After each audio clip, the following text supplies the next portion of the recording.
En ce château du Gué-de-Lille, dans les années 1480, habitait le seigneur Jean Rohan du Gué-de-Lille, issu de la branche cadette des Rohan.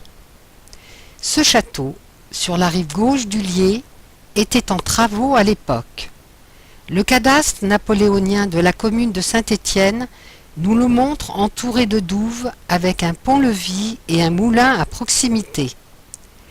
La configuration actuelle est bien différente en raison des transformations effectuées au fil des siècles, dont la construction d'une chapelle restée inachevée à la place de l'aile nord détruite au XIXe siècle. De beaux éléments architecturaux subsistent, dont une belle porte et la tour sud.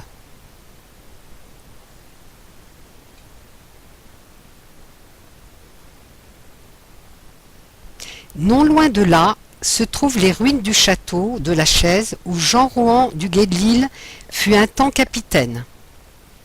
À l'époque, la seigneurie du Gué-de-Lille se situait dans la paroisse de Plumieux et les Rohan du Gué-de-Lille mettaient leur chapelle à disposition des fidèles de leur fief. En 1526, Cyprienne de Rohan, petite-fille de Jean Rohan du Gué-de-Lille, obtint du pape Clément VII l'érection de son fief, dépendant de Plumieux, en paroisse, et transforma la chapelle du château en église paroissiale, ainsi que l'indique l'inscription sur les sablières.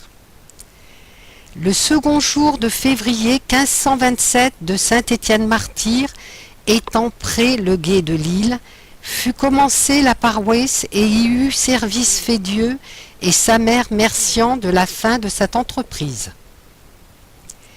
De l'époque de la construction, l'église conserve les sablières et la porte sud.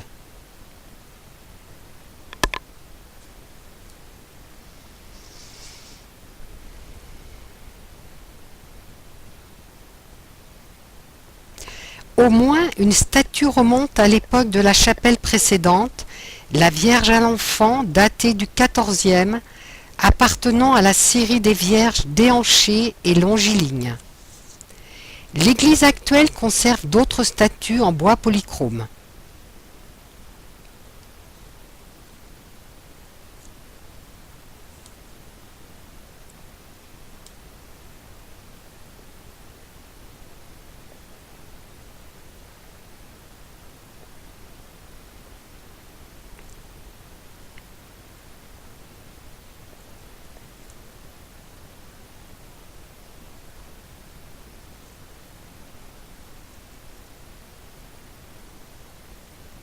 Le fief de Jean Rohan du Gué-de-Lille s'étendait aussi partiellement sur Bréant.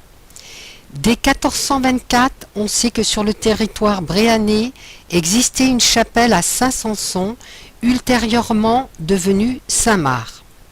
Cette chapelle conserve un vieux vitrail et aussi d'anciennes statues.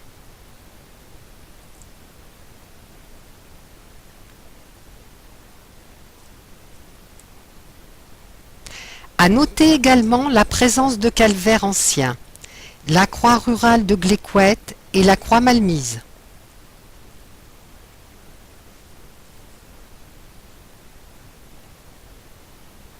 Jean Rohan du Gué-de-Lille fit construire vers 1460 un ou deux moulins à papier en aval du Lier, au lieu-dit encore actuel du moulin à papier, où on voit encore une vieille maison comportant sur sa cheminée deux lithogravures, l'une de feuillage et l'autre un masque. Ce moulin à papier était une nouveauté récemment introduite en Bretagne. À la même époque, l'imprimerie commençait à s'implanter en Europe, en 1470 par exemple à Paris. La possession de papier a probablement incité Jean Rohan du Gué-de-Lille à faire valoir son entreprise, en faisant venir deux imprimeurs, Robin Fouquet et Jean Cresse en 1484. À l'occasion du 500e anniversaire de l'événement en 1984, fut apposée une plaque rappelant l'édition de 11 incunables, dont le plus connu est le trépassement Notre-Dame, reproduit sur le mur d'eau au centre de Bréant.